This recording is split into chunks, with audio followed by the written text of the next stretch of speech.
1 minute KTR గారు 1 minute మాట్లాడండి sir. Yes sir. Speaker sir, ముందుగా ధన్యవాదాలు సార్. ఇంత దారుణంగా మొత్తం శాసనసభని రాష్ట్ర ప్రజల్ని తప్పుదోవ పట్టించడం అయితే ఎల్ఏ మినిస్టర్ గారికి భావ్యం కాదు. వారు ఇండస్ట్రీస్ మినిస్టర్ గారు ఉన్నారు. ఇక్కడ క్లియర్గా ఉంది సార్, వాళ్ళు ఇచ్చిన జీవోని మేము చెప్తుంది కాదు, చాలా క్రిస్టల్ క్లియర్గా GOMS నెంబర్ 54 సార్. ఇందులో ఏం రాసినారో ఒకసారి నేను చదువుతాను సార్. ఏం రాసినారంటే, రంగారెడ్డి జిల్లా alienation of the government land to an extent of 400 acres in survey number 25 at Kancha Gachibowli village, Serlingampalli, in favor of TGISC for the purpose of development of IT, etc. at the cost of market value of 75 crores per acre, handing over advance position. 75 కోట్ల చొప్పున 400 ఎకరాలు దారాదత్తం చేస్తున్నాము అని చెప్తే 75 కోట్లకి ఇస్తే అది అమ్మినట్టు కాదా సార్? నెంబర్ 1. రెండోది, బట్టి విక్రమార్క గారేమో మేము అసలు ఒక్క గజం భూమి అమ్మలేదన్నారు. 400 ఎకరాల భూమి అమ్మినట్టుగా ఇప్పుడే హరీష్ రావు గారు చాలా స్పష్టంగా ఈ జీవో ద్వారానే అమ్మారు అని స్పష్టంగా మీరే చెప్తా ఉన్నారు. మూడో మాట అధ్యక్ష, మూడో మాట, ఇప్పుడు మంత్రి గారు ఎంత దారుణంగా మాట్లాడుతున్నారంటే, గతంలో అధ్యక్ష అమ్ముకొని ల్యాండ్స్ అమ్ముకొని వాటి ద్వారా వచ్చే ఆదాయానికి మళ్ళీ ఇంకా పైకి కమిషన్లు, ఎవరికి మర్చెంట్ బ్యాంకర్కి 3% కమిషన్ ఇచ్చే కార్యక్రమం కూడా, దాన్ని కూడా మళ్ళీ ఏదో గొప్ప పని చేస్తున్నట్టుగా ఉత్తరప్రదేశ్లో చేస్తున్నారు. ఉత్తరప్రదేశ్ తప్పు చేస్తే మీరు చేస్తారా? ఉత్తరప్రదేశ్ వాళ్ళు తప్పుడు పనులు చేస్తే మీరు తప్పుడు పనులు చేస్తారా? నేనేమంటున్నా సార్, ఒకటే ఒక్క మాట, మీరు తర్వాత చెప్పండి మహేష్ అన్న, మీతో ఒకటే ప్రార్థన సార్, దయచేసి ఇవాళ ఇప్పుడే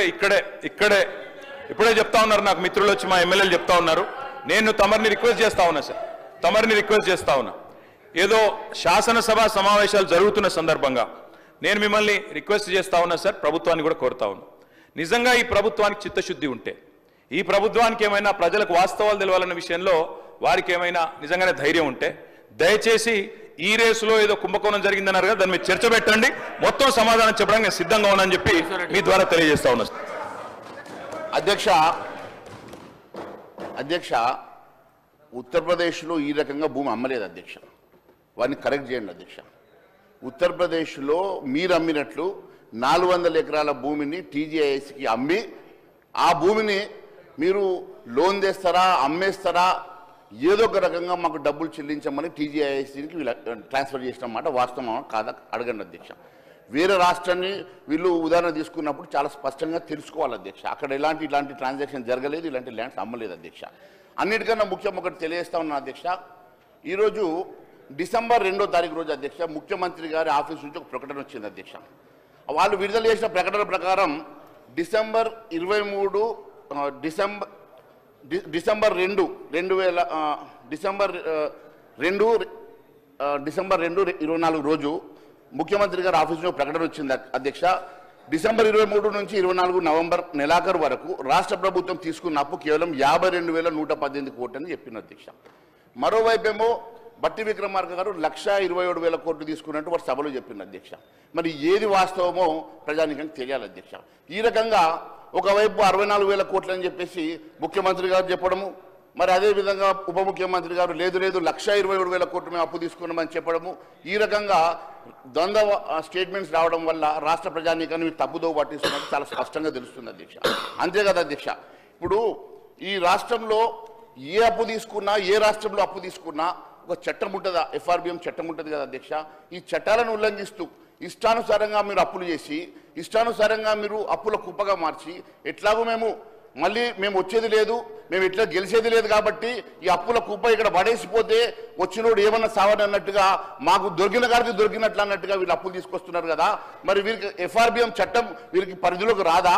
లేకుంటే మరి భూములు అమ్ముకోవడానికో, లేకుంటే ప్రైవేట్ సంస్థలు లోన్లు తీసుకురావడానికో, లేకుంటే మరి నాన్ గ్యారంటీ అనో గ్యారంటీ అనో రకరకాలుగా మీరు FRBM పరిధిని ఉల్లంఘించడానికి మీరు చేస్తున్నటువంటి ప్రయత్నాలు, మీ తెలివంతా కూడా FRBM పరిధిని ఉల్లంఘించి లోన్లు తీసుకోవడానికి మీరు పెట్టేటువంటి తెలివితేటలు ఈ రాష్ట్ర రేపు ఖజానాకే కాదు, ఈ రాష్ట్ర దివాలా తీసి నిన్న జరిగిన శ్రీలంకలో లేకుంటే ఇతర దేశాల్లోనూ జరిగినట్ల రేపు సంక్షోభాలు వచ్చేటువంటి ప్రమాదం మీ రాష్ట్రానికి ఉన్నది అధ్యక్ష.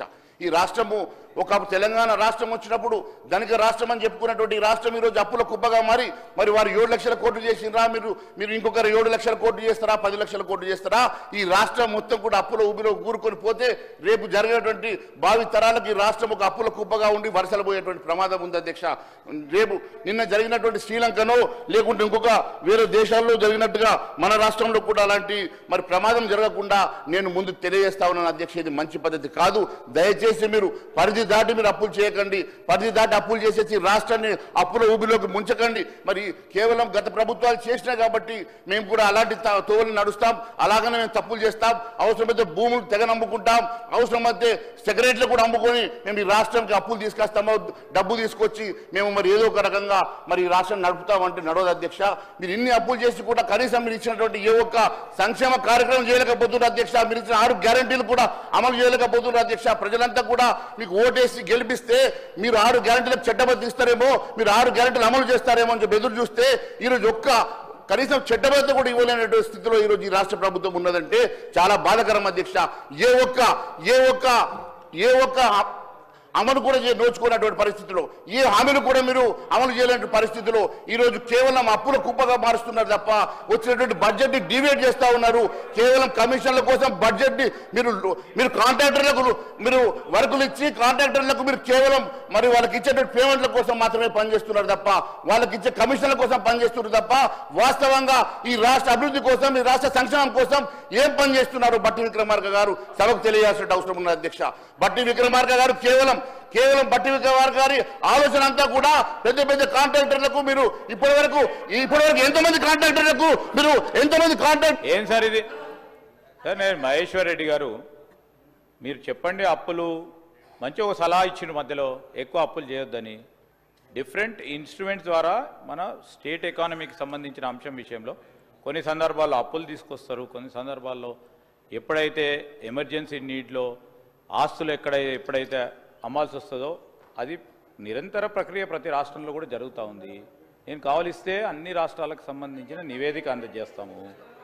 ఈరోజు నేను కూడా చెప్తా ఉన్నాము, డిఫరెంట్ ఇన్స్ట్రుమెంట్స్ ద్వారా మనకు సంబంధించిన సంక్షేమాన్ని అభివృద్ధిని రాష్ట్ర ప్రజలకు సంబంధించిన సంక్షేమ అభివృద్ధి విషయంలో చేయడం జరుగుతుంది. కానీ ఎంతవరకు జ్యుడిషియస్గా చేశారు, ఎంతవరకు సైంటిఫిక్గా చేశారు, ఎంతవరకు నిజంగానే రాబడి ఎంత ఉన్నది, వ్యయం ఎంత ఉన్నది అని చూసి కర్మలను చేయండి అని చెప్పండి. కానీ మళ్ళీ తీసుకుపోయి ఎందుకు చేసిండ్రు, ఎవరు చేసిండ్రు వ్యక్తిగతంగా మాట్లాడటం సరికాదండి. ఇది వ్యక్తిగతంగా మాట్లాడటం సరికాదు. ఇది వాట్ ఇస్ దిస్? ఈరోజు జాతీయ స్థాయిలో బీజేపీ పార్టీ ప్రభుత్వంలో ఉంది అధ్యక్ష. వారు కూడా ప్రభుత్వంలోకి వచ్చి 6 నెలలే. వారు ప్రజలకు ఇచ్చిన హామీలు ఏం నిలబెట్టుకున్నారు? తెలంగాణ రాష్ట్ర ప్రజలకు ఇచ్చిన హామీలు ఏం నిలబెట్టుకున్నారు? మిమ్మల్ని అడుగుతా ఉన్నాం. మేము ఏం నిలబెట్టుకున్నారు 6 నెలల నుంచి? మేము ఈరోజు మీ నిర్మల్లో మా మహిళా సోదరిమణులు అందరూ కూడా ఫ్రీ బస్సులో తిరుగుతలేరా అధ్యక్ష? 6 గ్యారెంటీలో నిర్మల్లో మహిళా సోదరిమణులు అందరూ తిరుగుతలేరా? కనబడతలేదా? 200 యూనిట్లు నిర్మల్ నియోజకవర్గంలో పేద ప్రజలు 200 యూనిట్ల రూపాయల విద్యుత్ సరఫరా పరంగా వినియోగిస్తే వారికి ఫ్రీ కరెంట్ వాళ్ళకి కనబడతలేదా? ఏం చేసిండ్రు, ఏం చేయలేదని ఏం అధ్యక్ష ఇది? ఓ ప్రకారం వారికి పక్కన కూర్చున్న పెద్ద మనుషులు ఆ విధంగానే మాట్లాడతారు. మరి మా బీజేపీ వారు కూడా అదే విధంగా మాట్లాడతారు, వెనుక కూర్చున్న వారు అదే విధంగా మాట్లాడతారు.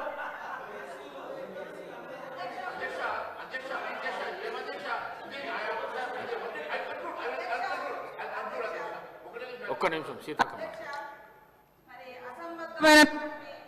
అసంబద్ధమైనటువంటి మాటలు మాట్లాడడం కరెక్ట్ కాదు బట్టి గారి మీద కానీ గవర్నమెంట్ మీద. అదే విధంగా మా అప్పుల గురించి మాట్లాడుతున్నారు మీరు. పాత అప్పులు మేము గత ప్రభుత్వం తెచ్చిన అప్పులకు వడ్డీలు కట్టడానికి, అప్పులు తీర్చడానికి కొన్ని అప్పులు చేయాల్సినటువంటి పరిస్థితి ఉందని ఆల్రెడీ చెప్పడం జరిగింది.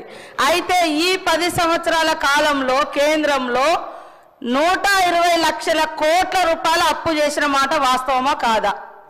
అది మీ ప్రభుత్వం చేసింది. అదే విధంగా డబ్బులన్నీ కూడా మన రాష్ట్రం నుంచి జిఎస్టీ రూపంలో, ఇతర పన్నుల రూపంలో కేంద్రానికి పోతుంది. కానీ రిటర్న్స్ మాత్రం ఉత్తరాది రాష్ట్రాలు, ముఖ్యంగా మరి బీజేపీ పాలిత రాష్ట్రాలలో గుజరాత్లో వేల కోట్లు లక్షల కోట్లు పోతా ఉంటే మాత్రం మరి మాట్లాడడం లేదు. మన రాష్ట్రం నుంచి ఎంపీలని అడిగితే 8 మంది ఎంపీలను వాళ్ళకి ఇచ్చిర్రు అధ్యక్ష. 2 కేంద్ర మంత్రులు ఉన్నారు. మరి కొట్లాడి కూడా తీసుకురావాలి కదా. మా ముఖ్యమంత్రి ఢిల్లీకి పోయి అనేక సార్లు మీ కేంద్ర మంత్రుల చుట్టూ తిరిగి కాళ్ళు అరుగుతున్నాయి కానీ అక్కడి నుంచి రూపాయి వస్తలేదు అధ్యక్ష. కాబట్టి మా మహేశ్వర్ రెడ్డి గారు ఖచ్చితంగా నిధుల కోసం అక్కడ కూడా కొట్లాడాలి.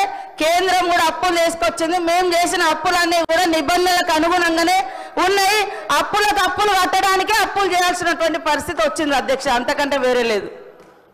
చెప్పిండ్రని సమాజం అంతా, తెలంగాణ రాష్ట్రం అంతా దీని మీద తీవ్రమైన చర్చ జరిగింది. ఆనాడు Congress party doctor YS Rajasekhara Reddy గారు ముఖ్యమంత్రిగా ఉన్నప్పుడు అంతర్జాతీయ ఎయిర్పోర్ట్తో పాటు ఔటర్ రింగ్ రోడ్డుని జైకా నుంచి నిధులను తీసుకొచ్చి ఒక అద్భుతమైన మణిహారాన్ని తెలంగాణ రాష్ట్రానికి, అంటే హైదరాబాదు నగరం అంతర్జాతీయ నగరంగా, విశ్వనగరంగా రాణించడానికి ఈ రెండు ప్రధానమైన కారణం. అంతర్జాతీయ airport, outer ring road, IT కంపెనీలు, ఫార్మా కంపెనీలు. ఈ తెలంగాణ రాష్ట్ర ఆదాయంలో 60-65% ఈరోజు మన బడ్జెట్లో వస్తుంది అని అంటే ఆనాడు కాంగ్రెస్ పార్టీ తీసుకున్న నిర్ణయాల వల్ల ఈరోజు ఈ రాష్ట్ర ఆదాయం అత్యధికంగా పెరిగింది.